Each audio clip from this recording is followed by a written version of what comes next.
everybody. Thank you for coming. Today's session is with Elizabeth Long. She's come up from Toronto to present a immigration law for international students presentation. And so I hope you all enjoy it and find it super informative. And I'd like to welcome Elizabeth up to present. Thank you so much. Thank you, Jessica. You're welcome. So can you guys hear me from back there? Yeah? Yes. Okay. So by the way, for people who are just coming in, what I tell you guys today about immigration law is true right now, as far as I know. I haven't checked my emails yet. But the way that immigration law works is it changes so fast in Canada that after I leave here, the only way I'm able to inform you guys about changes to immigration law is through our newsletter. So some of you, if you come, I think, do you guys get my newsletters as well? Yeah. Yeah? Okay, good. So for those of you who aren't, if you want to sign up, the sign up sheet is over there, okay? Okay, so let's talk first about the temporary residence. The first thing I wanted to speak with you guys about is extending your status, okay? Let's say that your study permit is expiring and you need to extend your study permit. So the IRCC website says you have 30 days to file the extension beforehand. Now that's a recommendation, but it's not the law. The law is, as long as you file your extension properly inside Canada before your status expires, you can legally stay in Canada until a decision is made, okay? And that's called implied status or maintained status, okay? Now, okay, so let me give you an example. Let's say my study permit expires, September 30th. Okay, and I file the application September 29th. Okay, so after October 1st or whatever, I don't have a decision yet. Can I continue to study in Canada? Yeah, I can. That's called implied status. So what if I forgot to file the extension, and on October 1st I take a look at my study permit. Oh shoot, my study permit expired. Okay, what can I do on October 1st? First of all, what's my status? No status. I don't have status. Okay, now do I have to leave the country?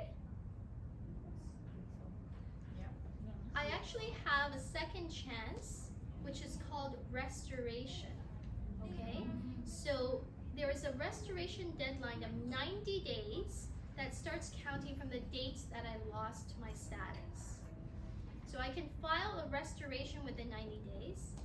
However, because I have no status, it's not the same as if I had filed it one day before.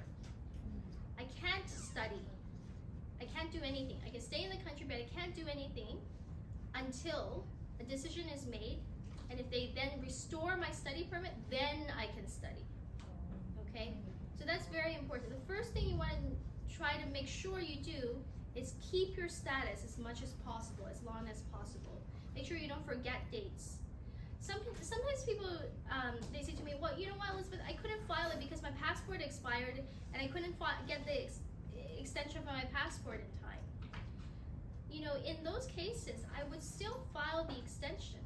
And I can always follow it up because officers often don't get to it for a few weeks, right? Sometimes it's a few months. And so if I get my passport in time, I'll let the officer know, hey, I have my passport now. You know, can you issue the study permit? And they will if it gets to the officer in time. But even if it doesn't, let's say I don't have my passport in time, and let's say the officer denies my study permit on November 30th, okay? So then when does my restoration period start? If I filed it properly on September 29th, my study permit expires September 30th, the officer denies my study study permit on November 30th. I have 90 days to file restoration. When does the restoration period start? Does it start, multiple choice, does it start September 29th when I filed it? September 30th when my original study permit expired? Or November 30th when I got the negative decision? November 30th, that's right. That's right. Because I had status until November 30th, okay? In order to make sure that you file an application properly, you need to have 3 things. You have to make sure you file the right forms and you sign the forms. You have to make sure you pay the right fees. And you have to have proof that you submitted it. So if you're submitting it online, you can show on the portal that it's submitted, right? If you're submitting it by mail, we always keep a copy of the courier slip, always copy everything. Always copy everything that is submitted. Always keep a copy of everything that is submitted, okay? And so, you know, those 3 things, if those things are filed, then it's properly filed. Even if you get a rejection in the end, you still have drawn out your time for the status. Does that make sense? Okay.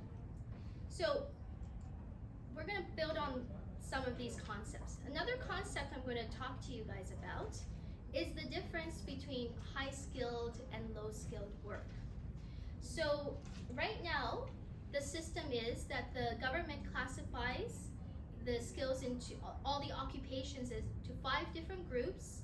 O, A, and B are high-skilled, and C and D are low-skilled. Now the government is going to implement another system sometime later this year. Apparently, this is what they say. And it's going to be a 6-tier system. 4 of those are going to be high-skilled, and the other 2 are low-skilled.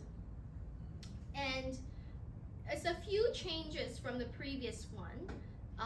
3 of the occupations are going to be now low-skilled that were high-skilled, but there's 16 new occupations, including personal support worker, which was previously low-skilled, is now going to be high-skilled. Okay? So if you sign up to the newsletter, we'll let you know once the new system is up and running, what happens with that. Let's play a little game. What's high-skilled and what's low-skilled? I'm going to say an occupation. You guys tell me whether you think it's high-skilled or low-skilled. Okay? Let's take an office situation. A receptionist. High-skilled or low-skilled? Low-skilled. Secretary. High-skilled. Bookkeeper. High-skilled. Accounting clerk. Low-skilled. Medical assistant. High-skilled. Dental assistant. Low-skilled. Okay. So, as you can see, it's not clear whether something for sure is high-skilled or something for sure is low-skilled oftentimes. But it's going to be very important for you guys to know whether whatever job you're going to do is high-skilled or low-skilled. Don't just guess. Okay? Make sure you guys know. Okay? Because when we talk about permanent residence, it's going to be, you'll see that a lot of jobs, a lot of the programs really value the high-skilled work, and it's much more difficult to get permanent residence with low-skilled work. Okay. By the way, any questions so far? You have a question? Yeah. I would like to ask regarding the pathway. Is that applicable to all the province? Like for us, we are moving to Nova Scotia, so that will be I'm going to, I'll talk about different PRs later on, but just any questions about what I've just talked about? Yeah. Yeah? Yeah. Sorry. Yeah, sure. Yeah, with that high skilled, low skilled, where do you think is the best source that we can get? Any list or like that? So Like you reference. can Google NOC, NOC, National Occupation Classification, and then all of the occupations. It's on the it's a government website, and you can type in. And it's very important when you try to look at the occupations that you don't look at just the title. it really depends on what you do. It looks at the duties. So you can call yourself a president, but if what you're doing is cleaning up the place and etc., and you're a janitor, they're going to say you're not a president, you're a janitor. Okay, so whatever it is, it's not just the title. Title is just to sort of guide and say, okay, maybe, because most people who are a lawyer is a lawyer, right? But you also have to look at the duties, and you have to make sure that if it says for the education requirements or the employment requirements, it's something that a person must have, then you have to have that in order to be classified in that occupation. Okay? Any other questions? Yes, about? me, Yeah. please. Regarding of that, for example, assistant designer is a high level or lower level? Assistant designer. Designer, yeah. For what do you Drawings, design? architectural, office. Sure. kind of So things. that would be sort of architect, technologist, or technician. Those are high skilled. Those are high. Yeah. Yeah. Okay. Okay, thank you. All right. Okay. So moving on. Let's talk about what you can do while you are on your study permit. So you can, in order to maintain your student status, you have to actively pursue your studies, right? You have to go to class. You have to actively. You lose it within 90 days, after 90 days, right? 2 exceptions to the rule: scheduled break, you're on your summer breaks, etc., and authorized leave. What's authorized leave? It's when you ask the school ahead of time and say, you can say, well, you know, for certain circumstances, you know, beyond my control, I can't go to school this semester. Can you grant me authorized leave? And the school has to grant you the authorized leave, and then you can take that semester off. Okay, it's only for 1 semester. You're allowed to take that semester off, and during that time you have off, you cannot work at all, full-time, part-time, etc. However, you can take that period off, and it's not counted as losing your status, but you have to get the authorized leave. Okay.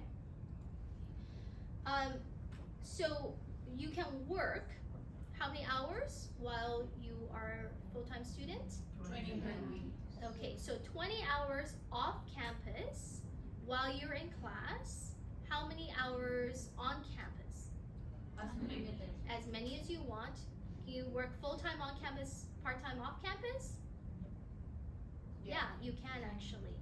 Okay, I don't know how you can study, but you can technically. Okay, there's no restrictions by Sault College to do that, is there? Some positions will limit to about 10 to try to make sure people Yeah. can study, but it Okay. really depends on the department. Okay. So you guys are all going to graduate sometime soon, okay? And this is very important. When you guys receive the first indication that you've completed your program, so it's not when you get your diploma, okay? It's when you first received. So let's say you get a notification on your portal, or you get your transcripts that say you completed your program. At that point you have to stop working, because you're no longer going to be what's IRCC defines as full-time student. Okay? So you can't work full-time, you can't work part-time. The only exception is if you are finishing one program and you've been accepted to another program, it's under 150 days. So like a 1 semester. Let's say I finish in April, I'm going to start another program in September.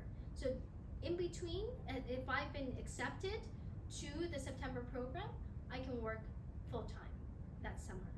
Okay? Yes?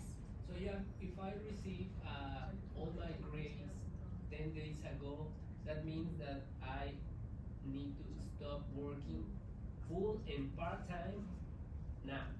Yes, exactly. Can But- I confirm, Elizabeth? Yeah. Is it grades in the portal or official proof of completion? It's any indication Okay. by even if if you receive the grades in the portal, then it says that you completed your program, then that's it. Then you gotta stop. Okay? And even even part-time. Part-time, exactly. Anytime, you have to stop, okay?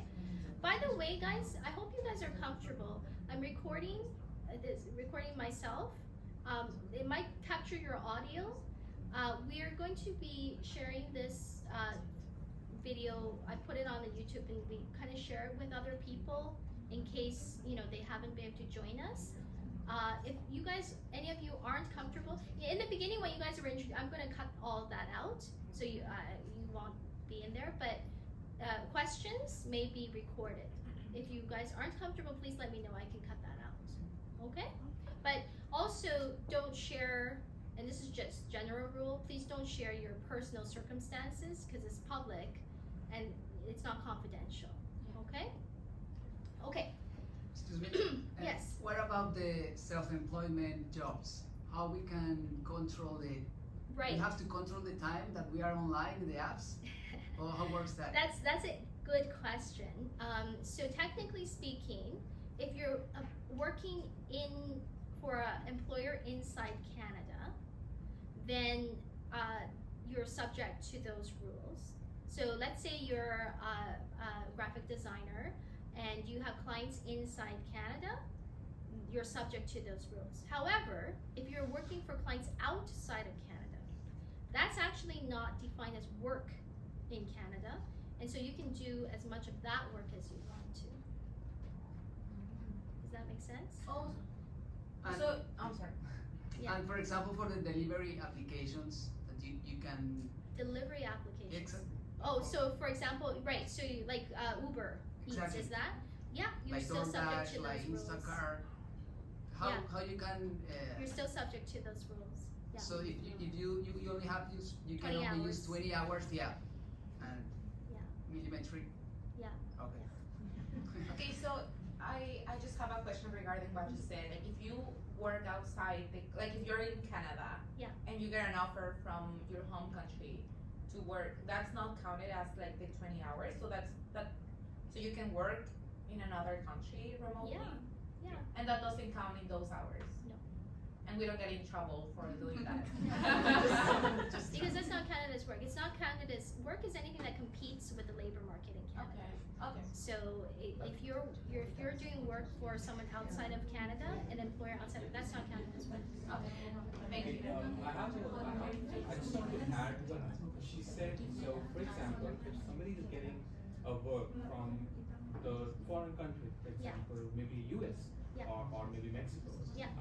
but her remuneration is coming in CAD, will the circumstances change in that case? No, it doesn't matter what the monetary the dollar is. That's fine. So As long as you're not if the employer's outside of Canada, you're not doing any work for an entity in Canada. Everything is outside. It doesn't enter the labor market. That's not. They will not monitor our accounts, how the money is coming up. Well, it's not. It doesn't count as work, so they can't limit how much work you do. It makes sense because we're not sharing the SIN number with them, then that's not the reason. It doesn't count as work. Okay, thank you. Yeah. Mm-hmm.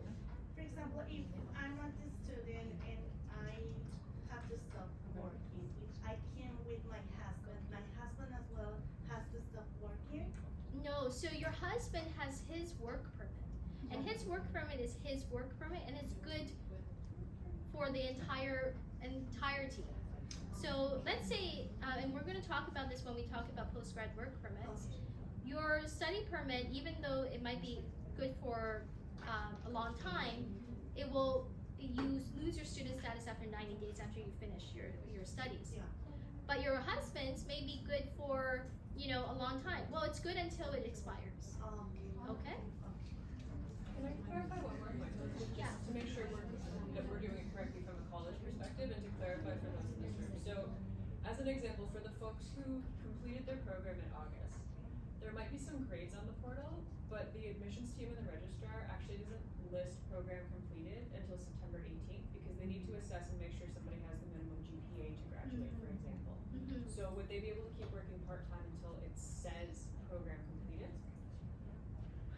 I think so. Okay. It's very gray because but I We think try so. to make sure yeah. that we give the official transcript and proof of completion letter at the Yes. same time, so people can flip and apply for work that Yes. same day. Yes, I think so. But if the yeah. unofficial grades on the portal that don't say program complete are gonna prohibit work, then we need to try to push I for had the same question because like Yeah. if you have like your classes are done, your grades are like being processed, you Yeah. are not technically longer a student. Yeah. You're not studying, so Yeah. can you work that moment? So or- the wording is the first indication that you have completed your studies. Now I don't.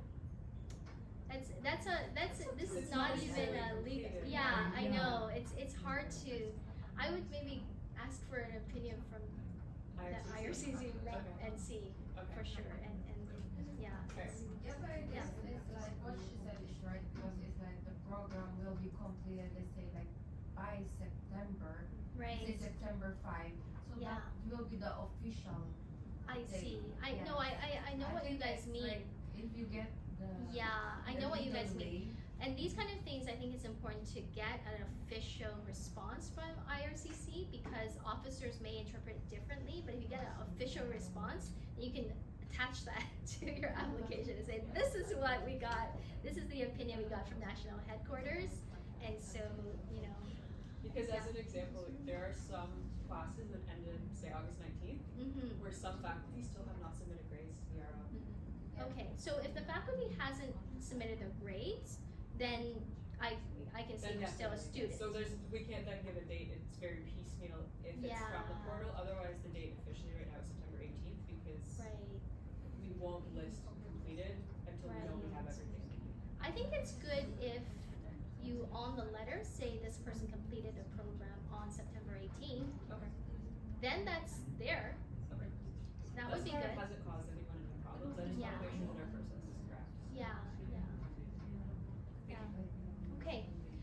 Okay, guys. Another thing online. Hopefully you guys aren't doing too many online courses now that COVID is over. So if your courses are not online because of COVID, then any online courses that you do, if it's over 50%, you wouldn't be eligible for the post-grad because that would be deemed distance education. So make sure, if it was because of COVID, it's okay, but starting now, basically just make sure if it's not online. You can do online as long as it's not over 50%. Okay. Also, you guys are here, so this doesn't apply to you. But in case any of you wanted to go and study remotely, don't. Especially outside of Canada, anytime you spend studying from now on outside of Canada, that's going to take away from your program eligibility for the postgrad. Okay. I have a question regarding that. But if you go out like for a weekend, is Yeah. that okay? Yeah, sure. Okay. That's okay. Yeah, for a little vacation, that's okay. Yeah, I'm just like this is just for people studying. Like they want to study outside of Canada because they don't Okay. want to come to Canada and stuff. That's where it becomes an issue. Come on in, guys. Okay. Yeah. How about the first semester online? Yeah. My home country, so I guess go ahead August. So am I still eligible for my PR? So as to your PR, we'll talk about that. But what I'm telling you guys is just general information. What each of you, your own paths will be, I would need to meet with you personally and go over a plan for you. Okay? By the way, guys, can you tell me what programs you guys are doing and when you guys are completing your programs? Ours is new here. We're starting our What study in programs? fall. Yeah? And what Yes. programs are they? PNP, Professional Nursing. Okay. And how many years? 1 year. Okay, great. Okay, so why am I asking you guys about all these programs and such? It's because I want to know about your eligibility for the post-grad work permit. The post-grad work permit, I call it a golden ticket. You guys, it might be very easy for you guys to get one, but it's not easy for most people to get a work permit in Canada. most of the time, if you don't qualify for the post-grad, to get a work permit, you have to find an employer who's willing to do an LMIA for you. Not only do they have to offer you a job, they have to advertise, they have to try to recruit Canadians, they have to show they can't find a Canadian who can do the job. So it's very difficult for the most part to get a work permit. That's why if you guys are going to get a post-grad work permit, you better have a plan, even before you apply, as to how you're going to get permanent residence, okay? Because you may not be able to extend the work permit afterwards. You can't, so the post-grad, normally it's, you can only get one in your lifetime. Recently, because of certain backlogs in the immigration, this year they are allowing people whose post-grad work permits expired from September of last year to this year to file an extension, but most of the time that's just an exception to the rule. I don't want you guys to think that that's going to be your case, because likely it's not going to be. Most of the time you will not be able to extend a post-grad work permit just because you have a work permit. You'll have to qualify for another work permit, okay? So the length of your work permit is very important. If you're doing a one-year program, how long is your work permit going to be for? 1 year only, okay? If you do a 2-year program, how long? 3 years. If you do a 1-year program and you do another 1-year program, how long? 3 years, okay? So keep that in mind, because oftentimes, if you're only doing a 1-year program, and you get a 1-year work permit only afterwards, I see a lot of people who aren't able to get their permanent residence because, you know, you may not be able to have the 1-year work experience in time if you don't find a job right away, or you may not have enough points. It takes time to apply for permanent residence, time to get. So it's oftentimes, not everybody, but it's oftentimes risky to just do the 1-year program, okay?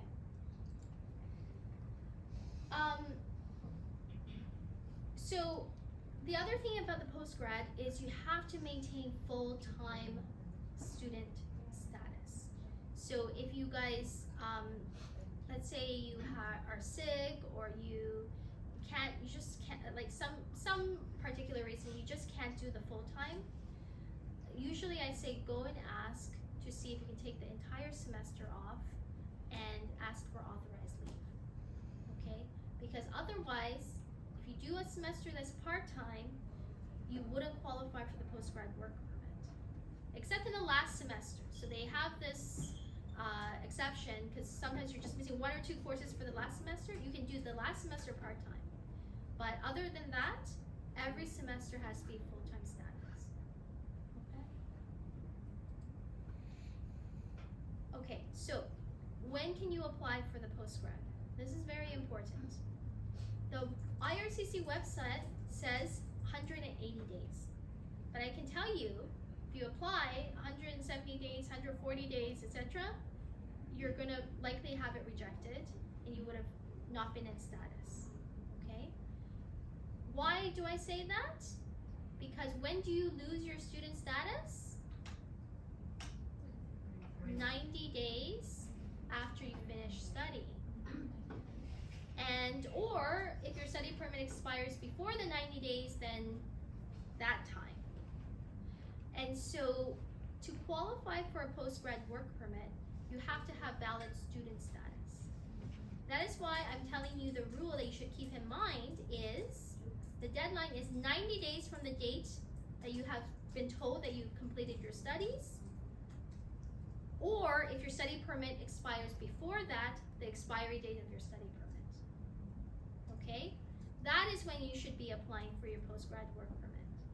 If you do that, then you can start working right away after you've submitted your application, okay? And you can just continue to work even though you don't have it in hand. You can continue to work full-time after you've submitted your application, okay?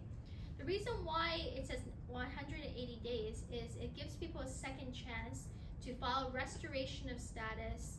Let's say their postgrad work is expired, and then they can, it was rejected because of some mistake, they can file restoration. It's very, very messy to apply after the 90 days. Okay, so do keep that in mind, 90 days or if your study permit expires before, do that. If your study permit is going to expire before your program ends, go and file the extension right away, okay? Because you need to make sure that you have a study permit. Usually they're supposed to issue it for that expires 90 days after you're supposed to finish your program. That gives you that 90 days to file your postgrad work. So let's say you get your grades, so you graduate December, you get your grades January 15th. So after that, you can't work anymore. No. Then you can apply, like you get your grades right away. Yeah. Can you apply? Yes, you And can. then Yep. if you okay, so probably you'll take only 1 week off from work. Okay, Let's so say in the best scenario. Let's run through a timeline, okay? Okay, so I'm doing my final exam, okay? Can I work then? Yes, I'm still a student. I work 20 hours off campus, okay? I can do that. When I finish my exam, no grades are out. Am I able to work? Yes, I can work 20 hours off campus. When my grades come in and it says I've completed the program, okay? Can I work then? No, I'm no longer a student. I can then file my postgrad work permit application, okay? Can I work then? Yes, I can. Okay, as long as my study permit is still valid, I can work full time at that point. Okay, awesome, thank you. Okay? Yes. Can I clarify for this small Yes. number? If someone's study permit remains valid, but it does not have a condition listing able to work off campus, are they still able to work during that maintain your applied status period? Yes. Okay. Yeah. The authorization to work is not contained in the study permit, it's contained in the regulations, which allows someone to work. So unless it prohibits work, they're still okay. Well, even the study permit prohibits work, it doesn't matter, because the authorization is not, it's, if someone holds a study permit and like met the conditions as a student, and you apply for a work permit. Even the work permit doesn't even have to be a postgrad work permit. They could have applied for another work permit, but they can work in between because of that, the regulations. Perfect, thank you. Okay? I have a question here. So you said there are post-graduation work permit. There is a LMI, Labor Market Impact Assessment work permit. Is there any other? Many other work Right. permits. So for example, if we complete our education after 2 years, we get a 3 years of a work permit. We joined any organization. They are not ready to take us on an LMI year. So can they extend a work permit? No. It's not that simple. You have to, there are different kinds of work permits. There are francophone work permits, so if you can speak French fluently, and you get a high school job outside of Quebec, you can do that. There's free trade agreements, so if you have a job as a professional, etc. But it's not just like they just want to and you can get a work permit. It doesn't work like that. You have to qualify for other kinds of work. Okay, it depends from skills to skills, is it? It depends on many things: nationality, job offer, skills, etc. There's something called a bridging work permit. So let's say that you've made an application for express entry. You've actually received an invitation to apply. You've submitted the application and you still have a work permit that's going to expire or has within restoration period, then you can file a bridging work permit, okay? But you can't just assume that you can file a work permit just because you have a job. Okay. Okay? Okay. Any other questions? Okay. All right, so let's move on to permanent residence. The first thing I want to talk about is express entry. How many of you have not heard about express entry? Everybody's heard about express entry. Okay. Let me just do a brief overview. So in order to qualify for express entry, you have to first qualify under one of 3 categories: the Federal Skilled Worker category, the Canadian Experience class, or the Federal Skilled Trades. If you qualify and you create an online profile, then you can get into the express entry pool. Okay, but just because you got into the pool, it doesn't mean that you can actually apply. Okay, so a lot of people, they say, oh, I've applied for permanent residence. I say, oh, how did you apply for permanent residence? I got into the pool. They haven't applied yet. They're just in the pool. Doesn't mean anything. Okay, it means that you can get a chance to be invited to apply. You haven't applied. When you get into the pool, you will have a series of points assigned to you, and they're going to be based on your background and whether or not you have provincial nomination. Every 2 weeks or so, the government will issue a draw where they're going to invite people to apply. It's only after you've been invited to apply that you can actually apply. So the trick is not just to get into the pool, it's also to get out of the pool and be invited to apply. Okay? So let's talk about how to get into the pool. The first category is called the Federal Skilled Worker class. Many of you may already be able to get into the pool based on this class. The work experience that is required is 1 year of high-skilled work experience in one occupation that is continuous. 1 year of high-skilled, we talked about what high-skilled is. Full-time, 30 hours a week is full-time. Continuous, there's no breaks, okay? In one occupation. So let's say I was a nurse in Malaysia and I worked there in a hospital for 6 months, and then I became a doctor and I worked in the same hospital as a doctor for 6 months. Do I qualify? No. No. Why? Because it's not the same occupation. Excellent. Not in the same occupation. Okay? Now, what if I was a nurse and I worked in the hospital and then I was studying and I was working at the same time in another hospital full time? Does that work? Yes, it's in the same occupation. Okay? If I was a nurse for 6 months, I studied for 6 months, I didn't work, and then I did another co-op program. Does that work?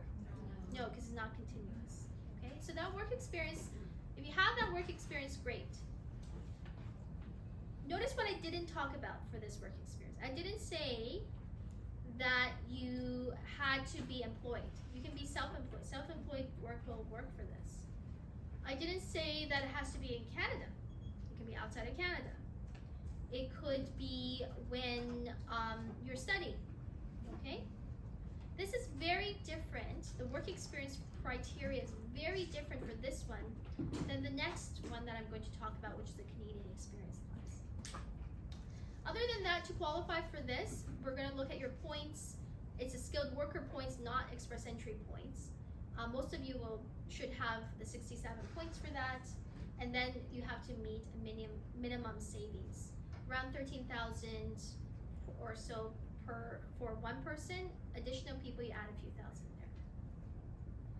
So I have clients who've never come to Canada before, who can get into the pool, and if their background is high enough, they can apply for permanent residence through this category.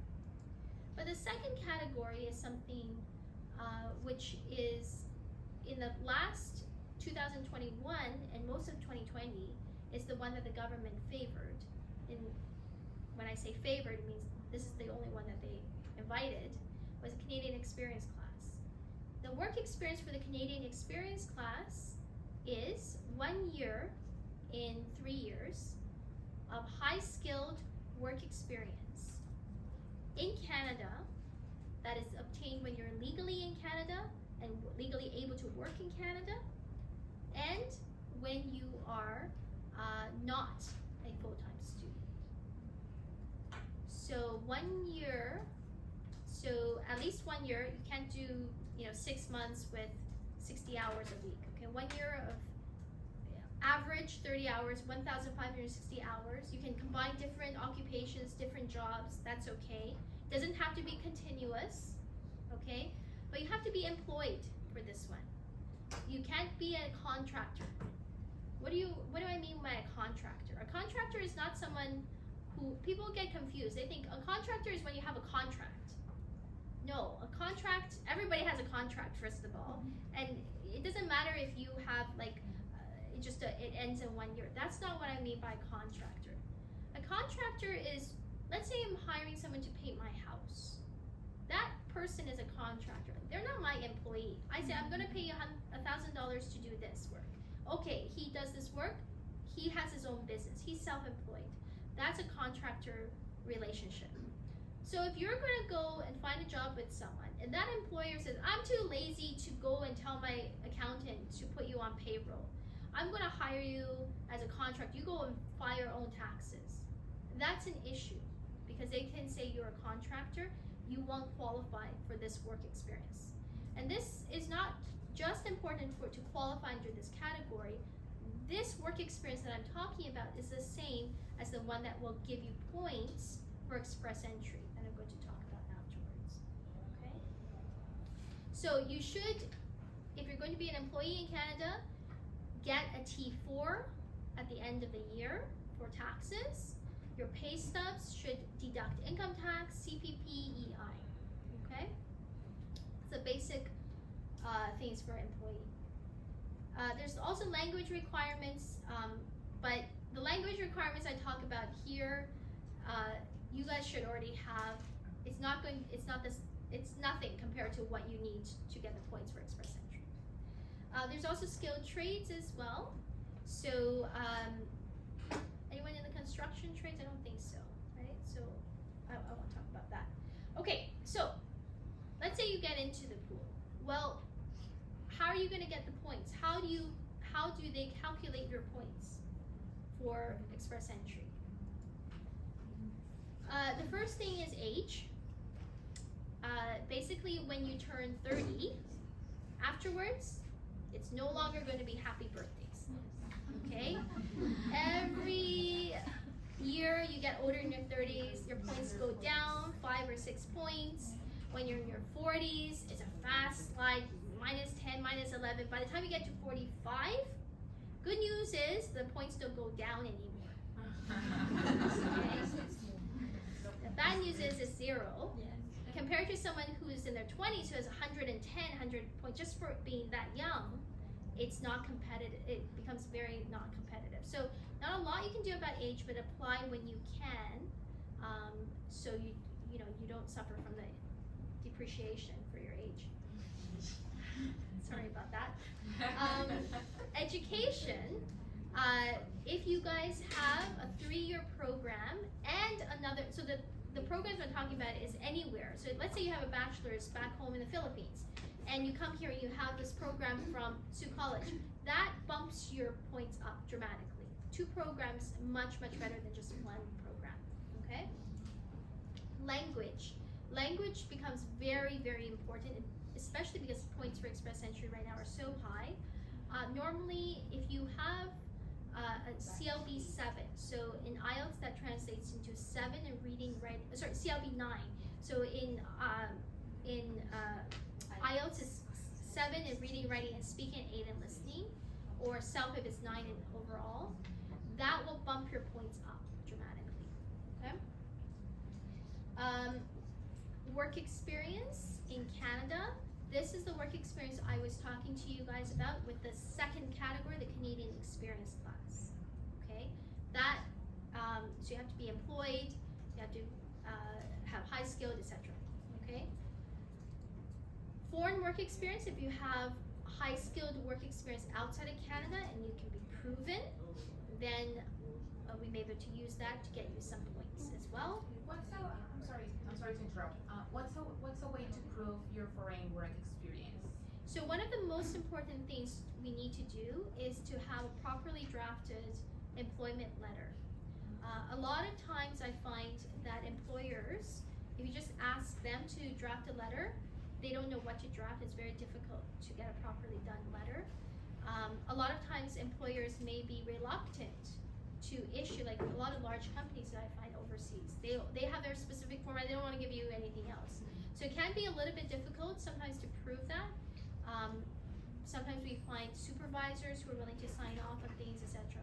But if you can't get a properly drafted letter, oftentimes they they won't accept it. So we normally draft a letter and then tell you, ask your employer to just sign off on it. It's much easier to do it that way. About the Canadian work experience, anything you did while being a student doesn't count. Sorry, Canadian work experience, any work experience you do in the United States? No, like while you're being a student. Yeah, while you're a student, when you're a full-time student, it won't count. Okay. How about implied? Well, once you apply for Yes, that will count. If you're no longer a student, so you're in between when you've applied for your post-grad work permit, then that counts, even if you don't have the work permit anymore. will a certificate of employment be enough as a proof for a foreign work experience?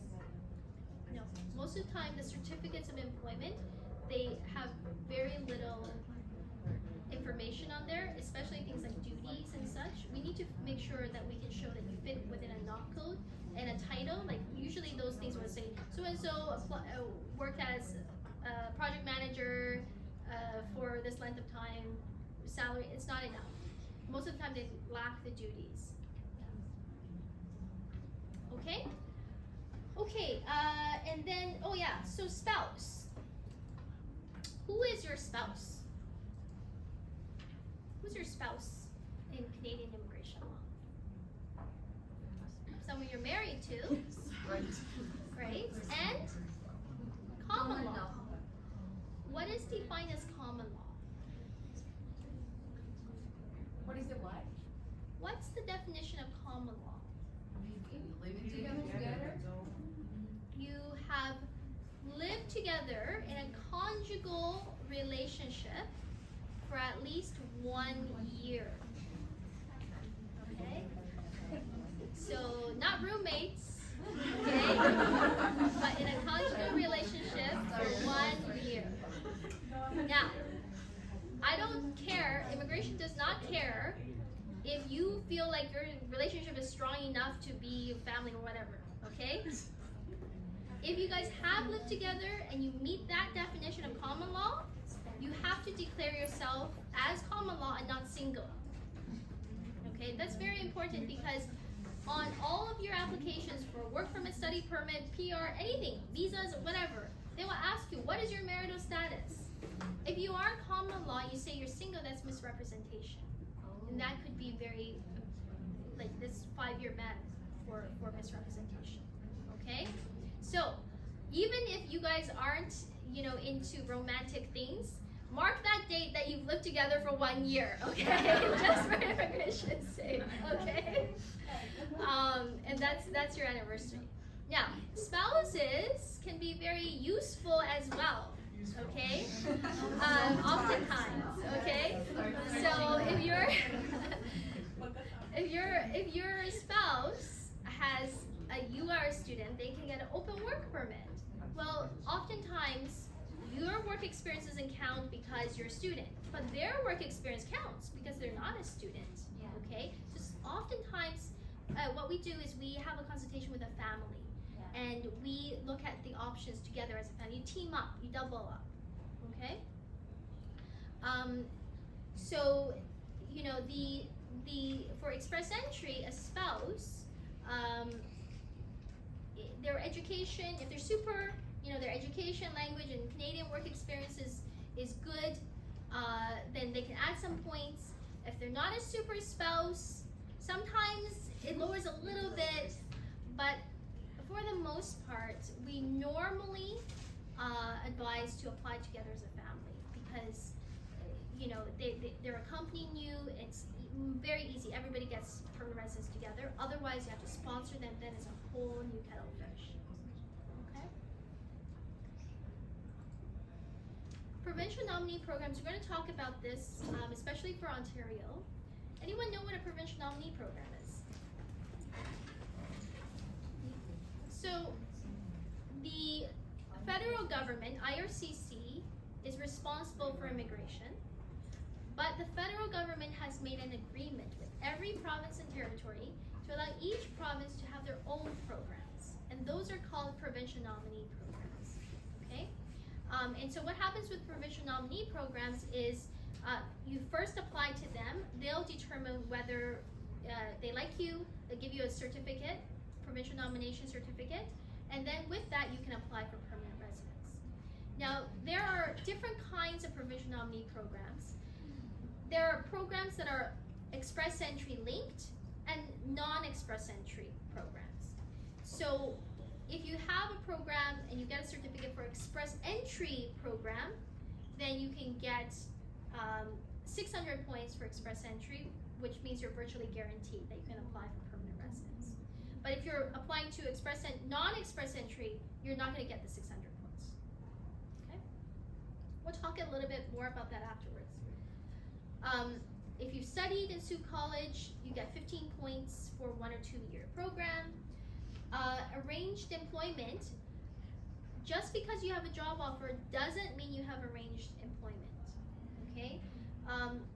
If there is, if you can only get arranged employment if you have an LMIA or a employer-specific work permit. So with post-grad work permits, you don't have arranged employment points. If you have brothers or sisters who are Canadians and permanent residents in Canada, you get points for that. Any French speakers here? Okay, too bad. Because those French speakers, they're lucky, they get a lot of points. And trade certification, that's for like provincial trades. Okay, so any questions about express entry?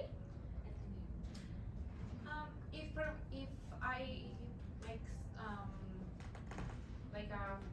like my sister or brother, whatever, like it's studying in Canada as well, do we have to say that as well in our application or something? Does that make a difference or not really? There's a difference between putting yourself into the pool. When you put yourself into the pool, it's just, you just need to make sure that the system is giving you the points that you need to have.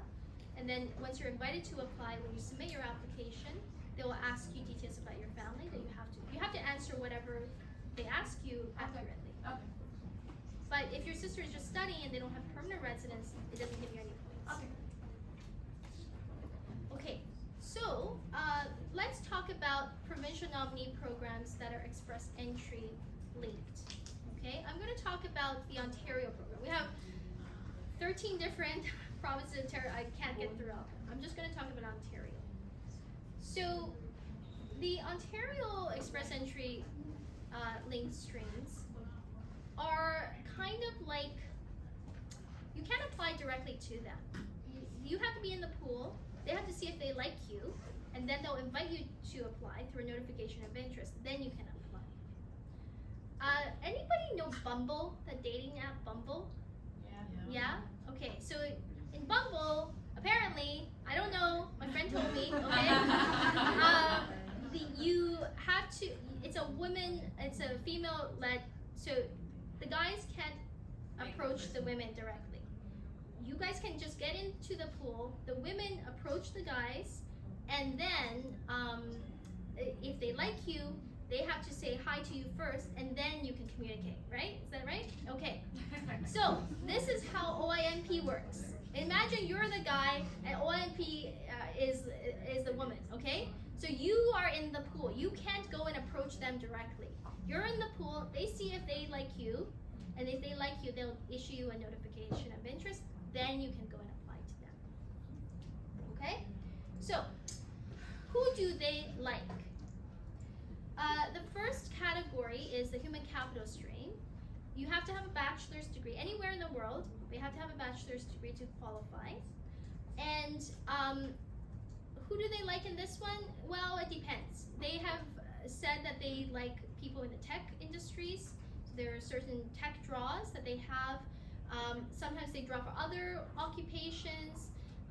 In the past, once they were doing things where they offered people notifications of interest for people who have job offers.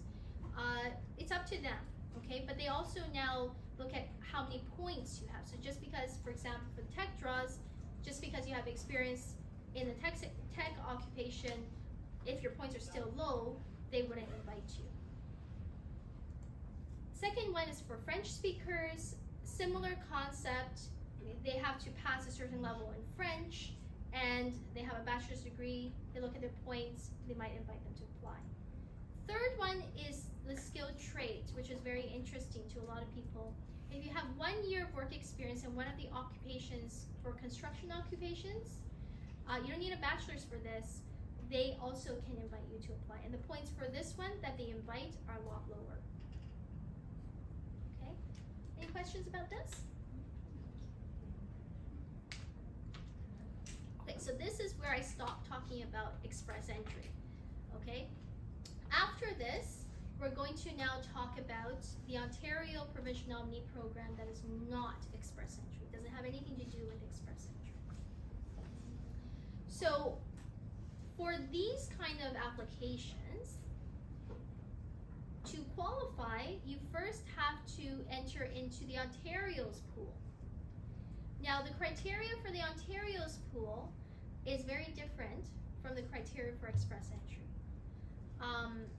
First of all, they don't care about age, which I really like. They also don't care about for different categories, they don't care about different things. And every category is different, okay? There's an express entry, it's every 2 weeks. OIMP, it's not set when they're going to invite people to apply for their draws. It's kind of random throughout the year, okay? But in general, I do find it's easier oftentimes to get invited to apply through OIMP than through express entry. But you also have to qualify for the OIMP programs first. So, the programs that I'd like to speak to you guys about that's most relevant to you guys are the employer-based programs.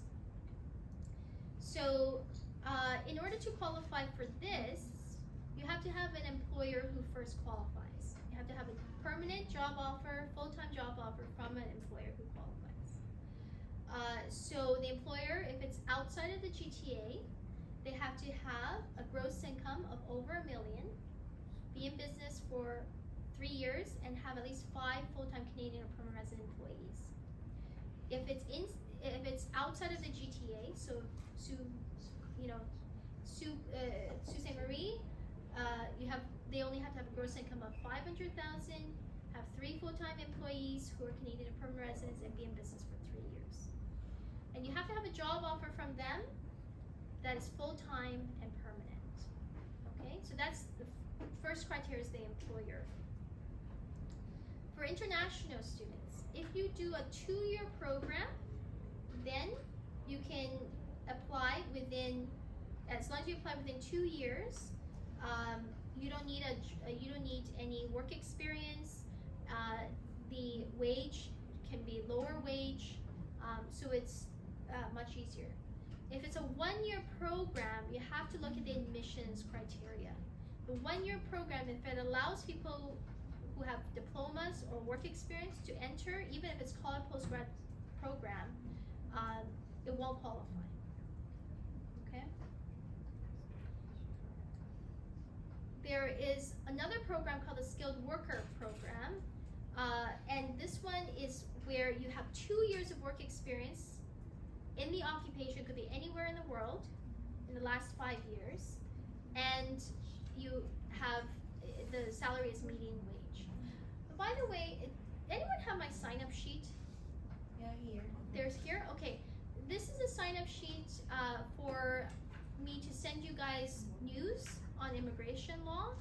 So if you want to sign up for that, I will also send out to people who sign up here. I'll also send out a copy of these slides as well. Okay? Thank you. Just make sure you print properly. If you don't get it afterwards, email me and I will. Give me a few days to edit and put that out. Okay. And then in-demand stream is these are actually low-skilled positions for in-demand. One of the only low-skilled ones. So a lot of manufacturing, construction labor, farm work, personal support workers, nurses aid. Those, if you work 9 months in these occupations, then you can can apply for permanent residence as well. Okay. And then we move on to the RNIP program. So, Sault Ste. Marie, you guys are really lucky to be in Sault College because it's one of the only very few communities that are part of the RNIP program. In order to qualify, you either need to have 1 year of work experience. It doesn't have to be high-skilled work experience, but it has to be within, I mean, it's a little bit complicated, 1 or 2 levels of the NOC code that you have a job offer. You have to have the recommendation from the community. And you also have to, if you don't have the 1 year of work experience, if you graduated from a 2-year program, then you could also use that instead of a 1 year work experience. You have the job offer in the community. All of you should meet the language benchmarks. You have worked in Canada or have settlement funds, and that's it, okay? So this is a program, if you have the job offer in Sault Ste. Marie, it could very well help you get PR. And this is a special program for Sault Ste. Marie. So this one you have to apply first to the city and get that support letter, and then you can go and apply for permanent residence. Excuse me. Yep. Regarding RNIP, like for example, we received the recommendation letter from the community. Yes. And then we applied in IRCC. Yes. If it's still not finished and our work permit is about to expire, can we extend? Yes, you can. Based on the community support, like if you submit it to IRCC, they'll give you an AOR, acknowledgement of receipt, and you can apply for a work permit based on the AOR. And extend my postgrad Yes, you work can. permit. Yeah. Yeah. Exactly. I have a question. If my husband has the criteria first for apply for this Yep. program, Yep. and I don't finish my study, he can't apply? He can apply. That's where we team up, right? So you have yours, and then your husband gets the work permit. He qualifies for this. You can apply as a family. It doesn't matter who applies as a principal applicant. All of you get in as a family. After we receive the letter and we send it to IRCC, it says that it's with implied status or no? Yeah. So once you have your letter, that's just an acknowledgement of receipt. Yes. If you want to file the work permit, you file the work permit before your current work permit expires, then you have implied status. Oh, okay. Mm-hmm. And I just want to ask, is 1 plus 1 considered as full-time 2-year program? No, it has to be a 2-year program. But if you have the work experience, you don't need the study program. Okay, and not all, and you can even use this for some lower skilled. It's not restricted to high skilled. Yeah, are you saying this does not apply to a 1-year program? Yeah, so you can either have 1 year of work experience or you've graduated from a 2-year program. So if you don't have a 2-year program, you have 1 year of work experience within the last 3 years, then you can qualify for this as well. And you can also have only like the 2-year program, but Yes. you also need like the work experience. Or? No, if you have a 2-year program, you don't need work experience. If you don't have a 2-year program, you need the work experience. Yeah, either one. Okay? Is one of the qualifications that you have to be in the city for those 2 years, or like? Not for the 2 years. You do have to have 18 months. Okay. Yeah, in the community. Okay.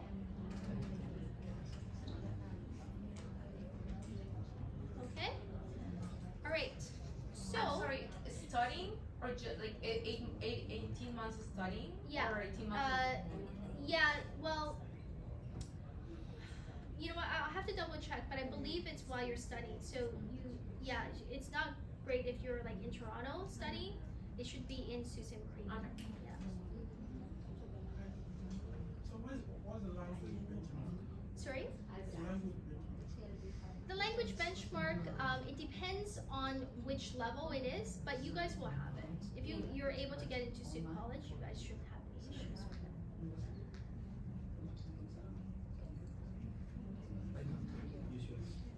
Okay, so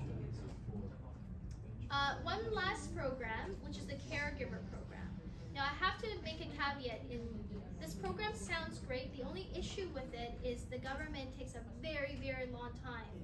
By very long, I mean it opened it started in 2019, and we're only now starting to get approvals.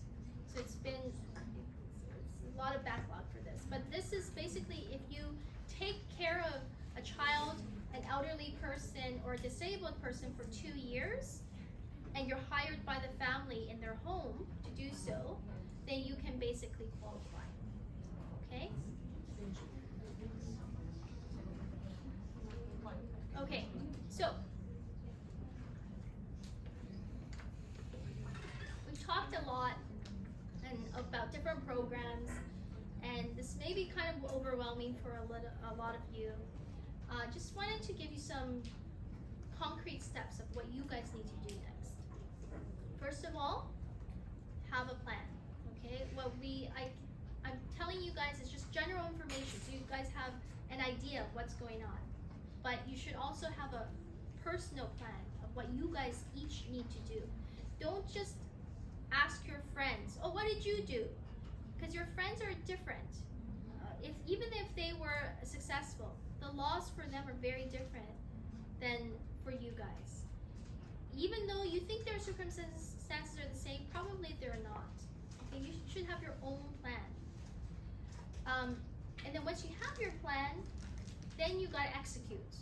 You gotta work hard on this.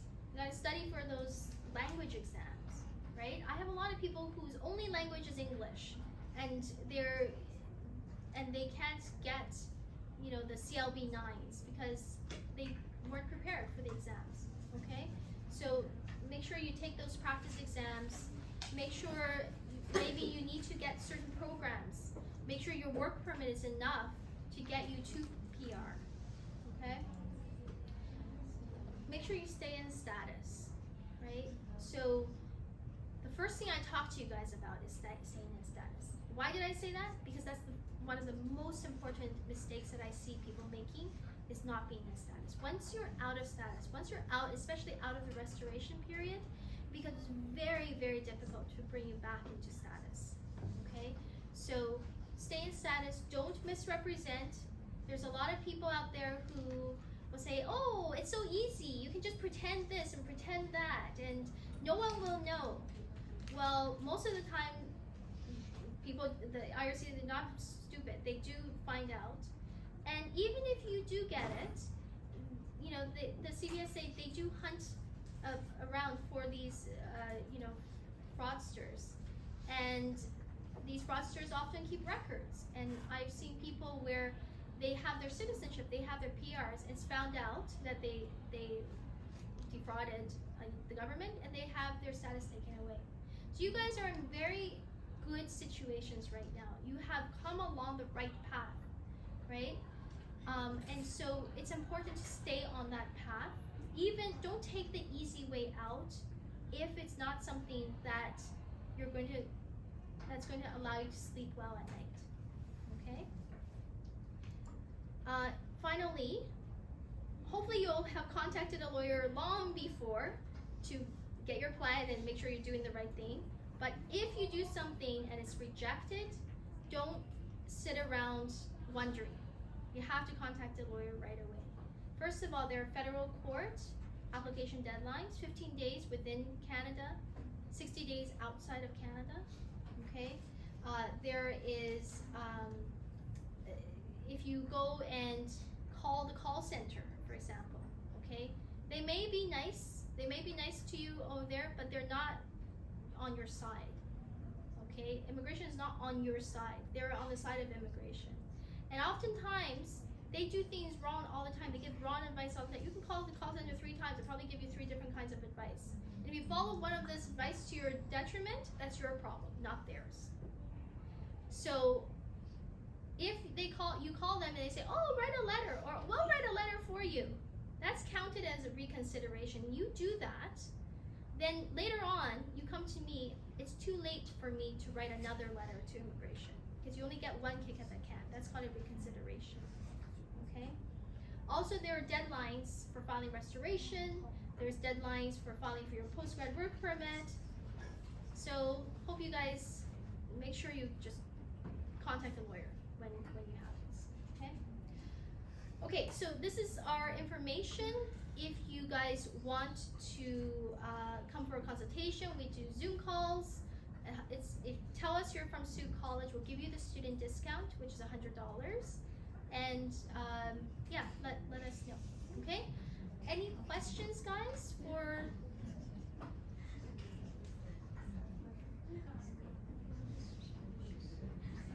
no questions? Oh, yeah.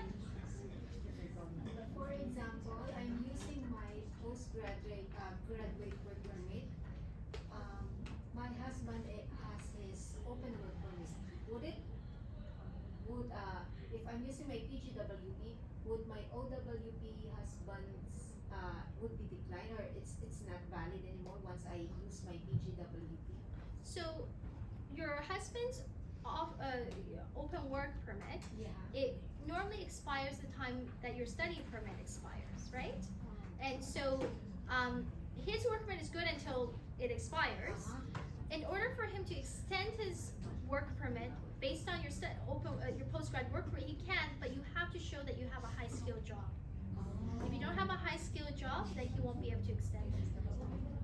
And another thing, if I'm still a student and he's on his OWP, would it mean that where I am, the work should be, if I am in Sault, he should be working in Sault, or he can take He can do whatever he wants. wherever? Yeah.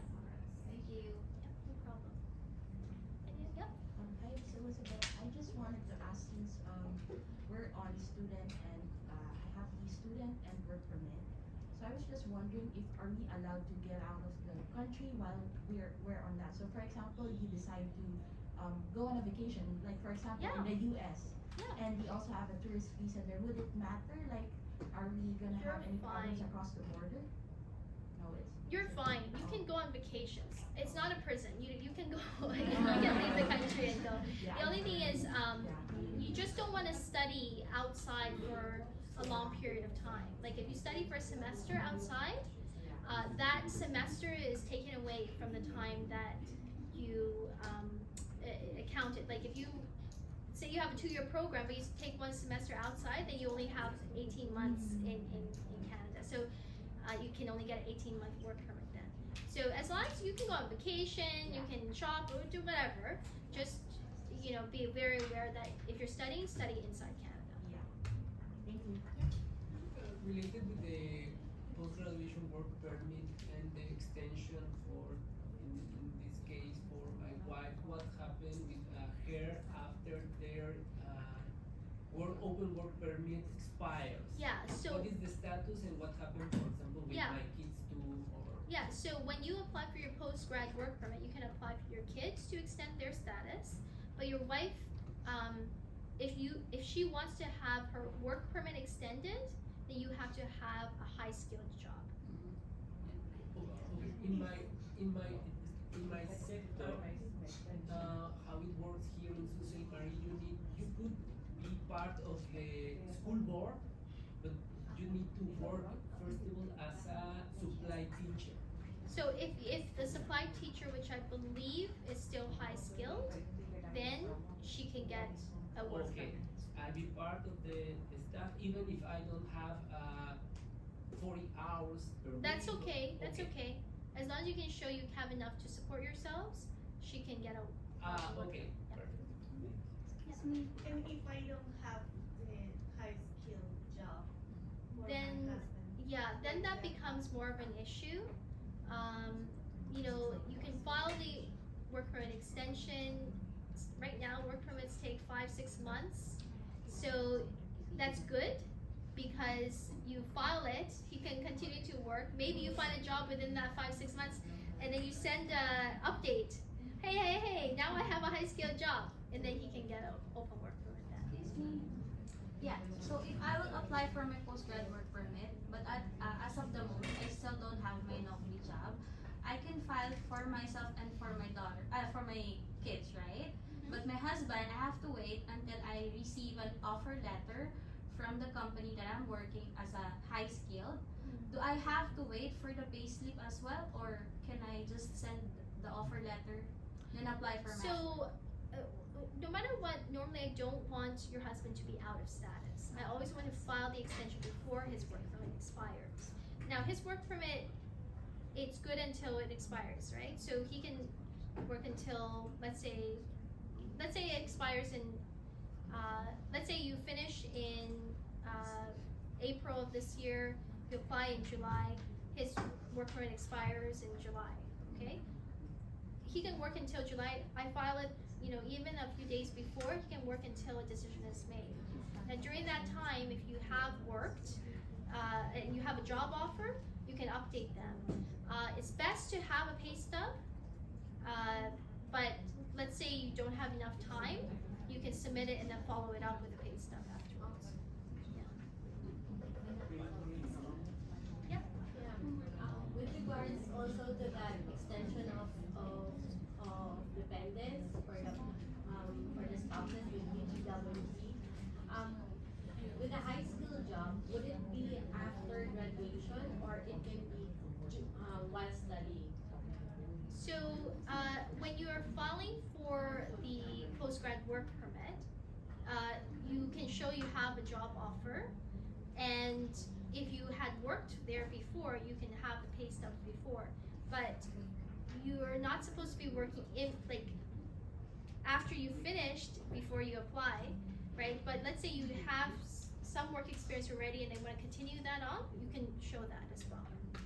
What if it's only a summer job and not a continuous job? Then that's an issue, because if the job offer has to be future. Yeah. Excuse me. I applied 1 year program. So if my husband can apply as a WP, is there any chance for reject? There's always chances for rejection. They may reject it for a variety of reasons. They don't think he's going to leave Canada, etc. Depends on the visa post. But he qualifies. It's just that it depends on the visa officer whether or not they want to issue. Yeah. Yeah, another question regarding the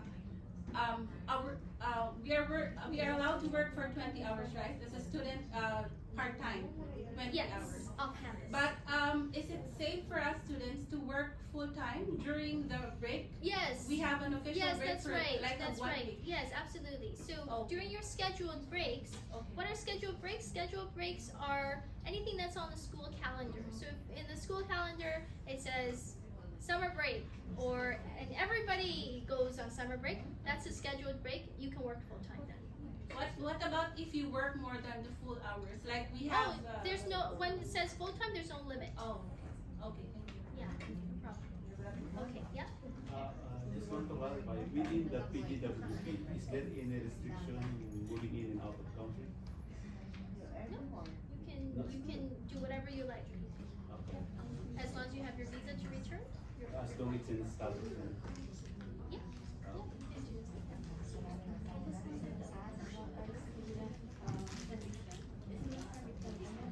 It says that we are not authorized to work in childcare, secondary school. Right. Yes. So that's often issued if you don't have a medical in. We have a medical. Okay, so then you should ask for it to be changed. Yeah, you can ask for it to be amended. You can say, I have my medicals, and I. Sorry? Are we going to make it in the RSCC? Yes, you normally would apply to amend it, like submit a new application. If it was issued at the border, sometimes you can go back and ask them to change it. Like Pearson had, oftentimes I might ask them to change it. But otherwise, you can apply inside Canada and apply to amend and get a new one. What's a new study permit? Yeah, and say I have a medical. I need to be working in healthcare, please take this condition. So how do you make sure that the government knows that you're only working 20 hours? Like let's say at some work you're paid. You don't. There is no requirement to let the government know you're only working 20 hours. But like, what If they find out that you're working above those 20 hours, then you're in trouble. Okay. And So when we you're don't when have- you're applying for your work permit, study permit, whatever, they ask you, have you ever worked without authorization? Okay. And you're supposed to be truthful and Because if let's say like, I just thought like if you're being paid a little bit more than the minimum wage, will they think that you're working more than 20 hours? Okay. they have to have proof.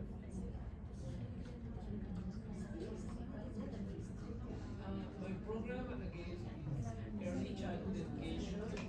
In my work permit now has a restriction related with educational field. When I apply for the post-graduation work permit, the restriction will be removed or what happens? This is for your co-op work permit that you're talking about? Yes, Yeah, so the co-op work permit is not a work permit that you can use for any circumstance. Co-op work permit is only for your co-op programs, your placement programs. That's what allows you to work. Anything else, you cannot use it to allow you to work in anything else. Okay, so that's only for your co-op program. It doesn't allow you to work full-time after you finish your studies. Okay, guys, so I think we're out of time. Thank you so much for coming, and all the best. Thank okay? you. Thank you so much.